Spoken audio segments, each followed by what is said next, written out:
ali para cuidar da nossa amada cidade e fazê-la prosperar em nome de Jesus. Amém, queridos? Evangelho de Marcos, capítulo 4. Eu quero ler alguns textos aqui com você.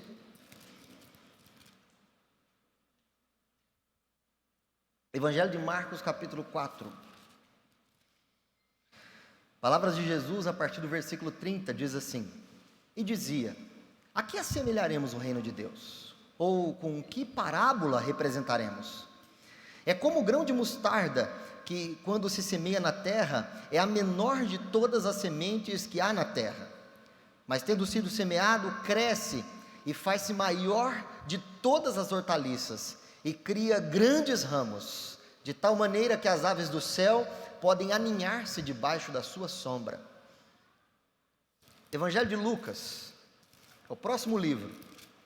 Se você conseguir acompanhar aí, capítulo 8, versículo 11. No capítulo 8, Jesus fala da parábola do semeador. E aqui no versículo 11 ele diz: Esta, pois, é a parábola. A semente é a palavra de Deus. Nós lemos Marcos, Jesus falando sobre a semente, o poder da semente, a semelhança do reino, do propósito de Deus através de uma semente, e aqui Jesus explicando uma outra parábola, e ele fala também na semente, e aí tem um texto também em 1 Pedro, lá no finalzinho da sua Bíblia, 1 Pedro capítulo 1,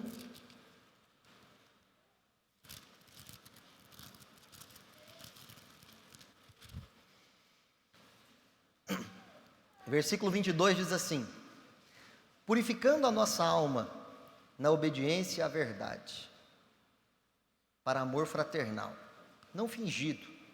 Amai-vos ardentemente uns aos outros com coração puro, sendo de novo gerados, não de semente corruptível, mas da incorruptível, pela palavra viva e que permanece para todo sempre. Amém. Amém, queridos? Então, dentro dessa leitura desse texto, fica um pouco claro para todos nós, ou bem claro para todos nós, que a palavra de Deus ela é comparada também a uma semente poderosa. E quando Jesus fala lá em Marcos capítulo 4, ele fala a menor das sementes, porque geralmente a palavra de Deus ela é ignorada pelo mundo, mas ela não pode ser ignorada por nós. Uma vez que a recebemos, Jesus diz que quando ela é plantada, ela cresce, porque como semente ela tem um poder de expansão dentro de nós, de forma a gerar muito fruto para a glória de Deus. Você crê nisso? O quanto você crê, confia, ama, e o quanto da porção da palavra de Deus você tem dentro de você? A Bíblia diz: habite ricamente em vós a palavra de Cristo.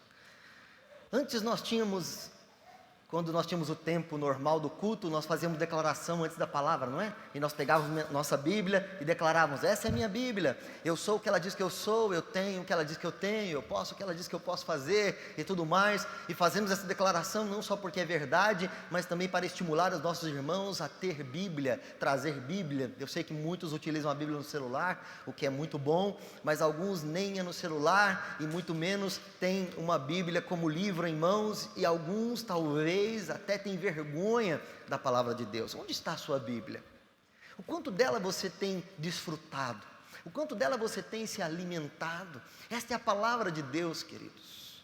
Espero que você não tenha nenhuma dúvida do poder da palavra de Deus, que para você não seja mais precioso a comunhão e o ambiente aqui da igreja do que a palavra de Deus, que para você não tenha nada mais precioso do que a palavra. Você pode gostar da comunhão, você pode gostar das orações, você pode gostar muito do louvor, você pode gostar muito de estar nesse ambiente, mas a palavra de Deus é a razão, o motivo de nós estarmos aqui. É por conta dela, essa palavra foi preservada para que nós tivéssemos alegria nela, tivéssemos orientação nela, tivéssemos libertação através do conhecimento dela, porque conhecereis a verdade e a verdade vos libertará. Milhares de pessoas morreram, meus irmãos, o que isso é muito longe da nossa realidade, porque vivemos no Ocidente, vivemos aqui em Batatais, vivemos no Brasil, um lugar tão abençoado, tão livre, né? Uma liberdade que nós temos, mas milhares de pessoas morreram para que a palavra de Deus fosse preservada. Morreram porque sempre a palavra de Deus, sempre houve um ataque das trevas para que a palavra de Deus caísse em descrédito. E esse ataque vem das trevas, mas o agente desse ataque é o mundo, é o sistema desse mundo, tentando colocar em descrédito algo que não tem como colocar em descrédito mais. E Deus, de uma forma tão maravilhosa, irmãos, Deus, de uma forma tão maravilhosa, não só prova a autoridade dele em relação à palavra de Deus, mas a ciência prova a autenticidade da palavra de Deus. Nós temos um livro aqui em mãos, um livro que percorreu milhares de anos, um livro que, para ser juntado, porque é a junção de vários livros, né? Para nós hoje é um livro, mas é a junção de 66 escritos, ou chamados bíblios, que formam a Bíblia, que levaram mais de 1.500 anos, cerca de 1.500 a 1.900 anos para serem escritos, todos eles. Então você imagina que do primeiro ao último escrito, um tempo de 1.500 a 1.900 anos. Esses escritores, então, obviamente, não se conheciam. E não se conheciam não só por causa do espaço de tempo, mas porque foi escrito em 3 continentes diferentes, em 3 línguas diferentes. 40 autores, cerca de 40 autores escreveram os escritos da Bíblia Sagrada. Ela tem toda a autenticidade, ela tem toda a autoridade. Só do Novo Testamento, dos Evangelhos, existem mais de 5.000 registros copiados, que não se contradizem, porque quando foram escritos, e foram escritos bem pertinho, décadas depois da ressurreição de Jesus, bem pertinho, muito diferente de tantos outros escritos, né, que muitas pessoas valorizam, décadas depois da ressurreição de Jesus, foram escritos e depois eles eram copiados para que as igrejas tivessem, então faziam cópias, e você imagina que mais de 5.000 cópias, elas não se contradiziam. A palavra de Deus, Deus é tão maravilhoso, irmãos, que até nesse sentido, porque por si só, nós que somos cristãos, nós entendemos a autoridade espiritual da Bíblia, mas para quem não entende a autoridade espiritual da Bíblia, então vai para você uma autoridade científica, uma autoridade arqueológica. Não houve na história do mundo nenhum artigo arqueológico que contradizesse a veracidade dos escritos históricos, de fatos históricos da Bíblia. Não é que a arqueologia comprova a Bíblia inteira, mas a arqueologia comprova todos os fatos históricos da Bíblia, porque a Bíblia, ela é um livro de revelação, mas ela tem fatos aqui, registros históricos, e dos seus registros históricos, todos são comprovados, a comprovação de todos, não há contradição em relação à palavra. Essa é a palavra de Deus, e é sobre ela que eu quero compartilhar o seu coração. Ah, mas tem alguma coisa que contradiz a Bíblia? É tão interessante que na verdade não tem. Alguns até acreditam que tem, como por exemplo, quando Marcos relata a cura do cego, Marcos diz que tinha 2 cegos, Mateus diz que tinha 2 cegos, enquanto Marcos e Lucas fala que tinha um cego só, e aí alguns banana fala que a Bíblia está contradizendo, mas na verdade a Bíblia não está contradizendo. Uma que dentre os 5.000 registros, a Bíblia continua dizendo que havia um cego ali que foi curado. E por que então Mateus fala que tinha 2 e Marcos e Lucas fala que tinha 1? Porque naquela época, em todas as contagens que existem na Bíblia e registros da época, mulheres e crianças geralmente não eram contados porque havia um preconceito, havia um certo machismo. Então, sempre quando tinha mulher ou criança na Bíblia, eles não contavam. Lembra da multiplicação dos pães e peixes? Fala assim, 5.000 homens, fora mulheres e crianças, ou seja, mulher e criança não é gente? Né? Então naquela época tinha muita gente também cabeça dura, e até os que registraram os escritos, e Deus permitiu que as pessoas registrassem. E para você ver a veracidade da Bíblia, mesmo depois de 2.000 anos, irmãos, alguém não poderia ter consertado isso? Mas Deus, para preservar a veracidade da palavra, nem permitiu que alguém consertasse alguma coisa que pode se dizer contradizente. A Bíblia foi preservada nesse tempo, e você acha que ela foi preservada para quê, irmãos? Ela foi preservada para te orientar.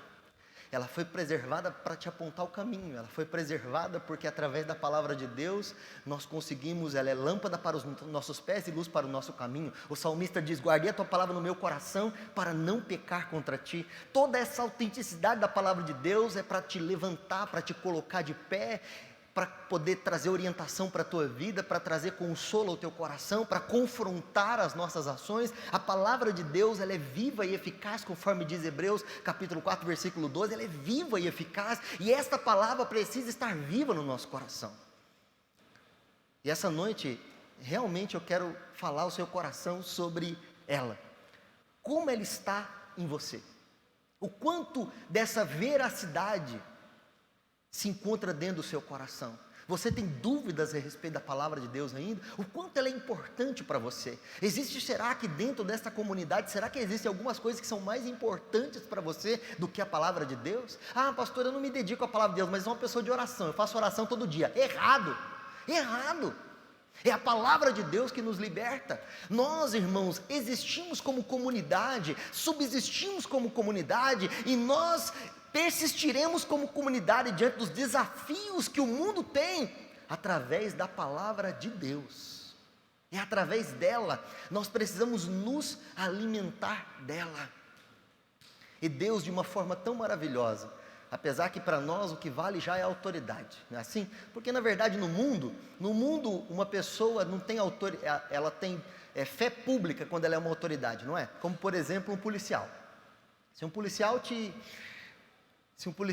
ou um fiscal do governo te autuar e chegar e você contestar no tribunal e você não tiver provas, a lei vai do lado de quem? Vai do lado da autoridade, porque a autoridade tem algo chamado fé pública. Então, se uma autoridade fala assim, você fez, e você fala assim, eu não fiz, e você não tiver prova, que vale a palavra da autoridade, porque existe um negócio chamado fé pública. Para nós, Deus já é a autoridade da palavra, então já está resolvido. Mas, para quem não entende essa autoridade, então vai para você esse lado científico, arqueológico, histórico, e da veracidade da vida do nosso Senhor Jesus Cristo. Falando nisso, você sabia que existem mais comprovações históricas a respeito de Jesus Cristo do que dos filósofos que contradizem Jesus Cristo, do que os imperadores que são ensinados na escola? Você que talvez estudou na história, por exemplo, sobre Alexandre o Grande, não existem relatos factíveis sobre a comprovação de Alexandre o Grande. Na verdade, alguns relatos que existem são centenas e centenas de anos depois da existência dele. No caso de Jesus, não. Então, nós não estamos aqui, irmãos, por conta de uma história de carochinha. Nós não estamos aqui por conta da história do Chapeuzinho Vermelho, do lobo mau. Nós estamos aqui porque, por meio desta palavra, muitas pessoas morreram, e Deus permitiu que a palavra fosse preservada, até dentro de um contexto que pode se chamar contradizente, como por exemplo a cura de um cego ou dois. E obviamente talvez tinha um homem e uma mulher, ou um homem e uma criança, por isso que Lucas e Marcos fala que era um, e Mateus já no caso fala que era dois. Mesmo diante disso, Deus deixou preservada a palavra de Deus para que nós nos alimentássemos dela, para que nós vivêssemos por ela. Deus disse assim para Josué: medita na palavra de dia e de noite, guarda ela no teu coração. Em Apocalipse, quando Jesus aparece a João, Jesus fala assim para ele: bem-aventurado, feliz aquele que ouve, aquele que lê as palavras desta profecia, porque o fim está próximo. Eu vim aqui te exortar e chamar a sua atenção. O quanto da palavra de Deus você tem se alimentado? O quanto dela você tem se alimentado? Você precisa de esperança? Precisa de um banho, de um batismo do amor de Deus na sua vida? Você precisa de uma profecia? Precisa de uma resposta em relação aos problemas da sua vida? Muitas vezes a comunidade de fé, a igreja, os ministérios da igreja, os líderes da igreja, seus discipuladores não terão as respostas, e Deus fará isso para que você busque na palavra.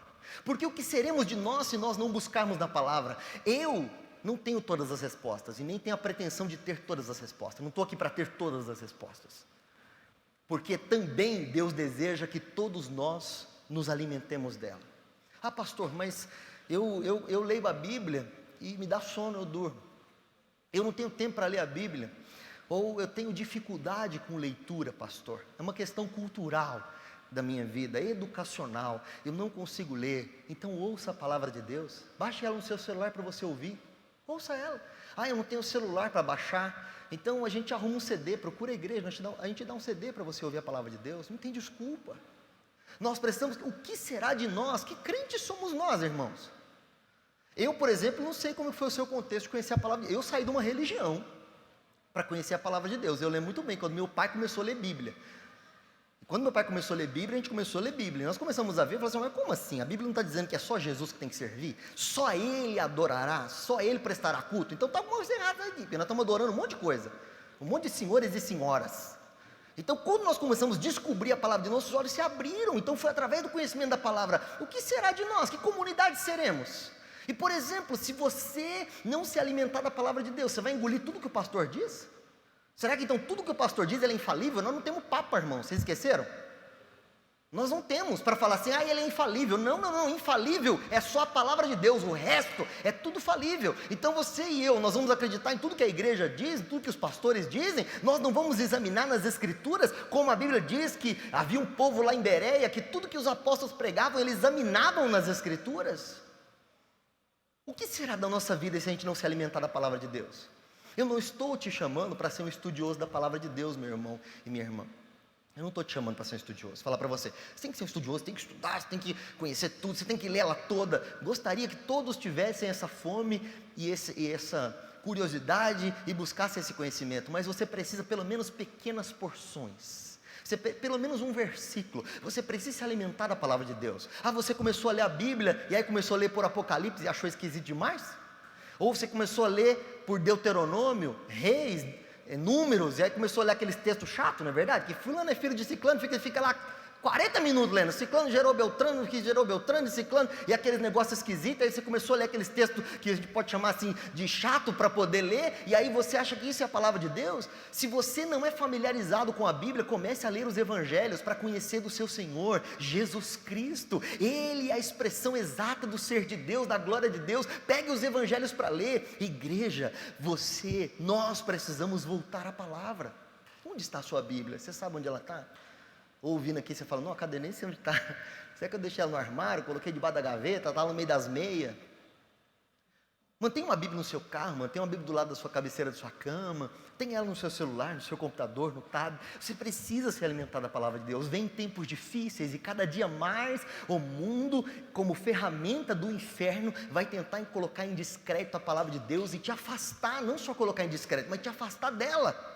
Porque o conhecimento dela te liberta, o conhecimento dela te traz alegria, o conhecimento dela te traz esperança, o conhecimento dela te traz segurança. E se a gente se afastar dela, o que será de nós, irmãos? Vamos depender do quê? Dos cultos da igreja, dos ministérios da igreja, de que alguém tem uma resposta para nós. Eu estou procurando uma resposta e muitas vezes Deus tem essa resposta para você na palavra.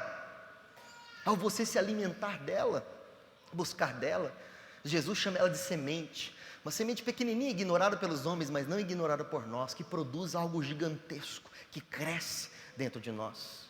Quem lida com a semente é uma pessoa de fé, porque se você enterra a semente, desapareceu. Imagina uma pequenininha, você não sabe o que vai acontecer. Esse é o poder da palavra de Deus. Quando você recebe ela profundamente, dentro do seu coração, ela gera em você um crescimento, ela vai produzir algo em você. Por isso não se afaste dela.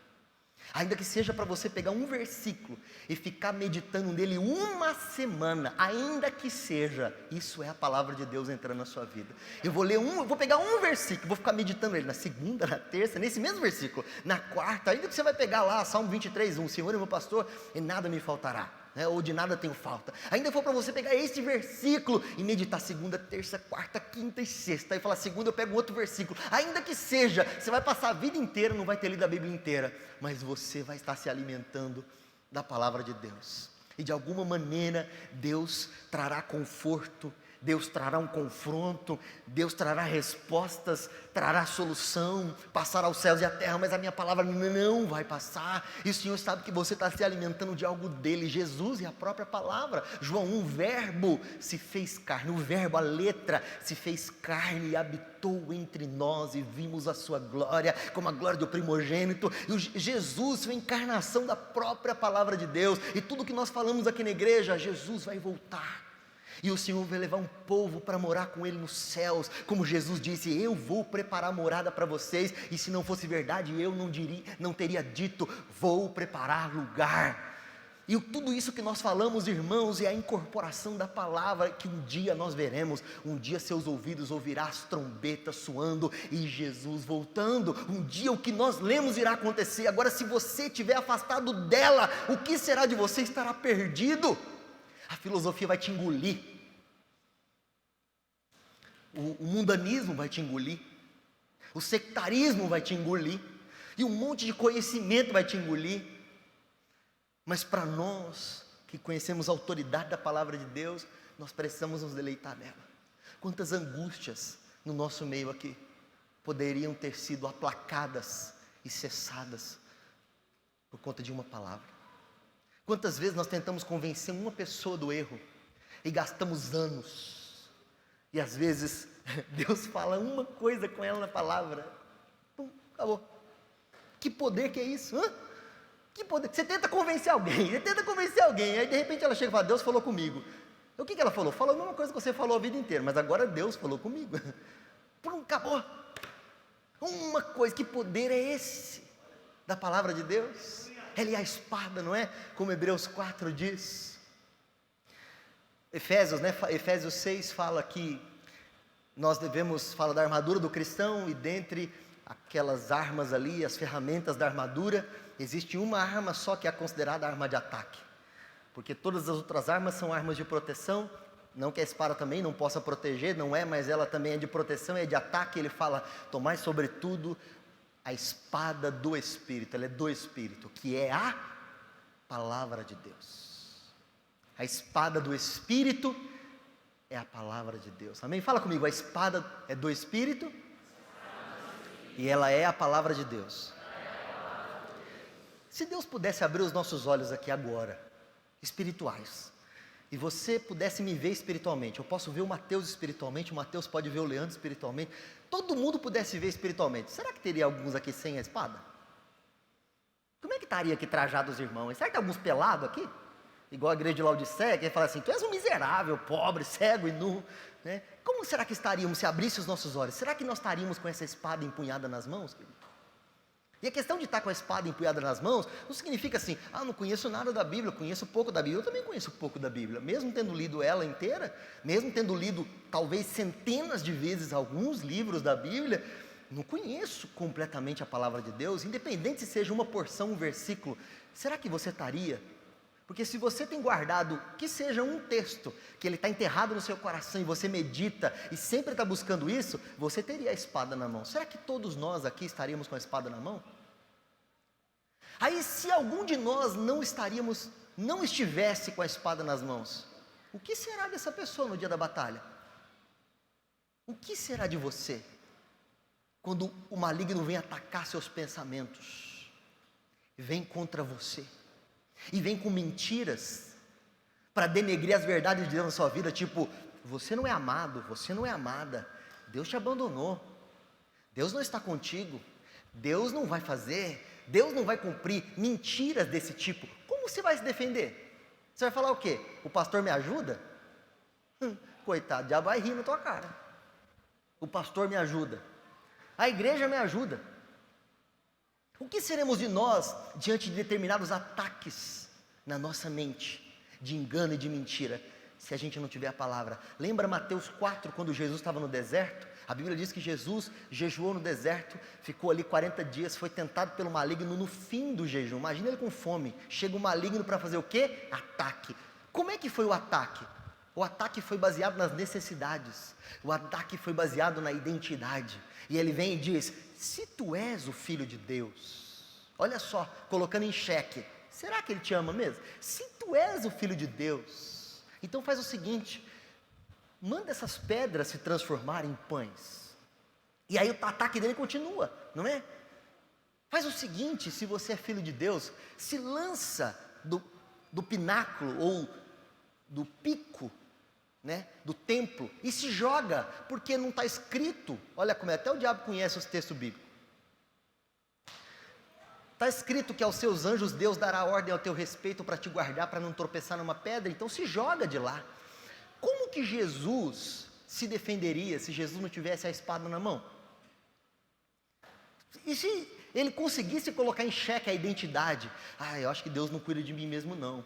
Será que Deus está me chamando mesmo? Será que eu devo prosseguir no projeto original de salvação desse mundo? Quantos de nós abandonamos projetos e deixamos que o inferno coloque em xeque o amor de Deus por nós, seu perdão na nossa vida, sua restauração, nossa preciosidade em nos ter chamado? Quantos de nós, irmãos, naufragamos e entramos nessas mentiras e absorvemos ela porque não temos a espada para nos defender? E o que Jesus fez? Tirou ela e falou: está escrito, nem só de pão viverá o homem.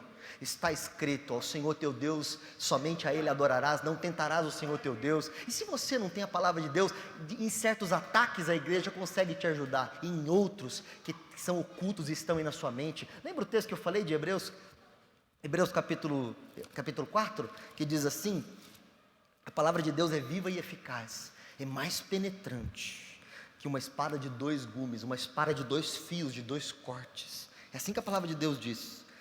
Porque a palavra de Deus, Hebreus 4,12, ela é viva e eficaz e mais penetrante que qualquer espada de 2 gumes e penetra a divisão da alma e do espírito. É o poder da palavra.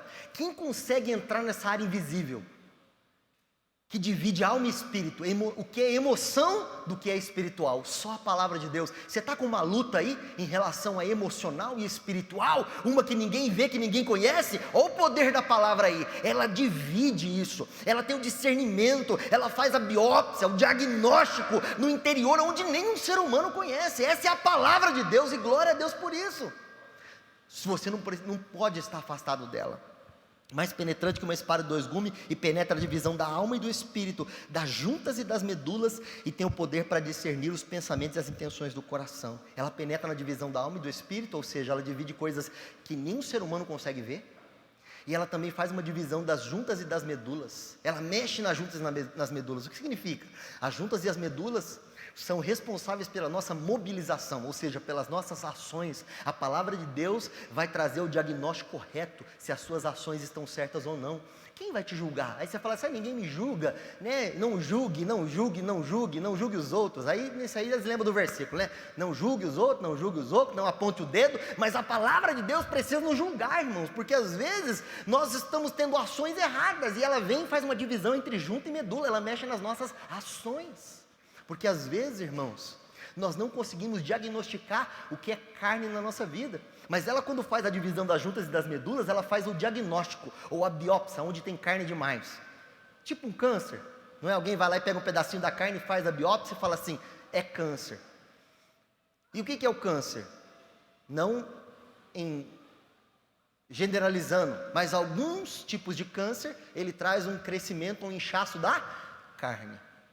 Assim acontece na nossa vida. Quando a palavra de Deus entra, ela faz o diagnóstico certinho na nossa vida. Aqui tem carne demais. Só ela que vai discernir isso. Agora, meus irmãos, tinha muita coisa para falar, mas o tempo não deixa, né? Mas você não pode se afastar da palavra de Deus.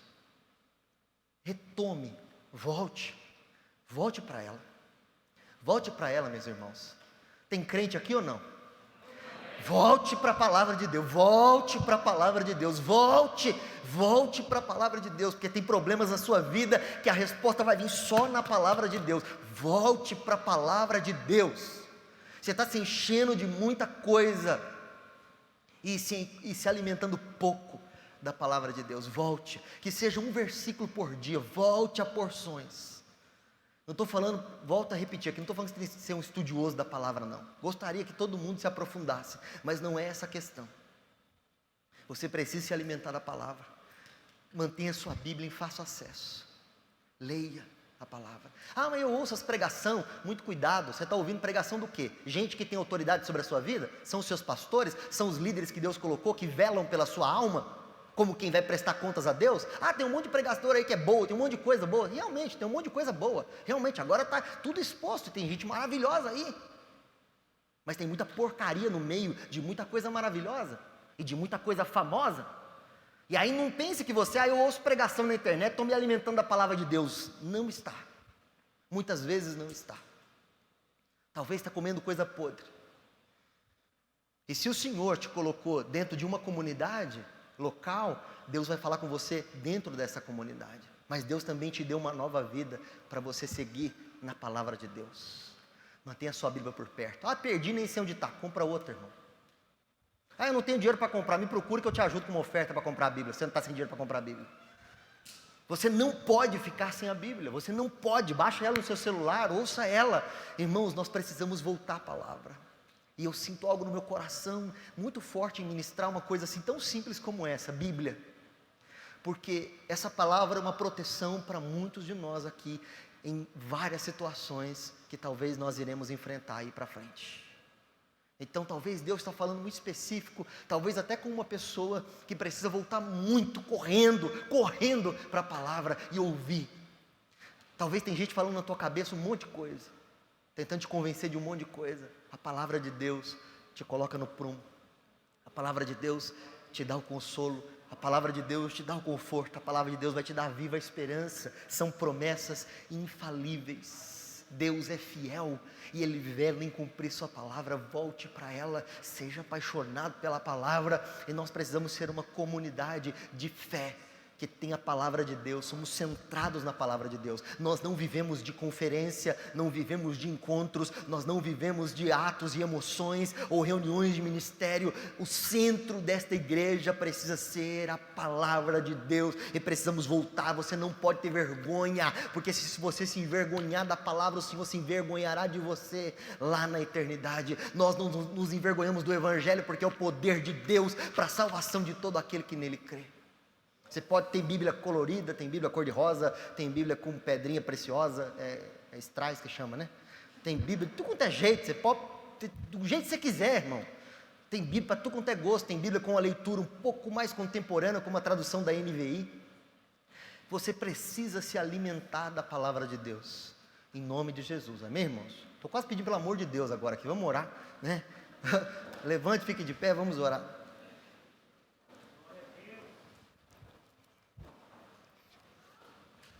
Que a palavra do Senhor habite ricamente na sua vida. Quero te abençoar com isso. Feche seus olhos.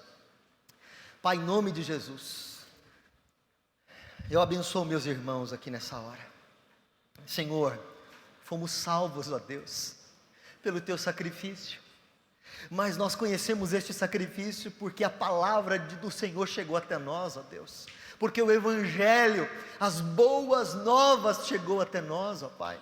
Por isso eu abençoo esta igreja, Senhor, para que esta palavra continue, Senhor, sendo arraigada, Senhor, plantada, enterrada no mais profundo do coração dos discípulos desta casa. Senhor, eu os abençoo em nome de Jesus Cristo, Pai.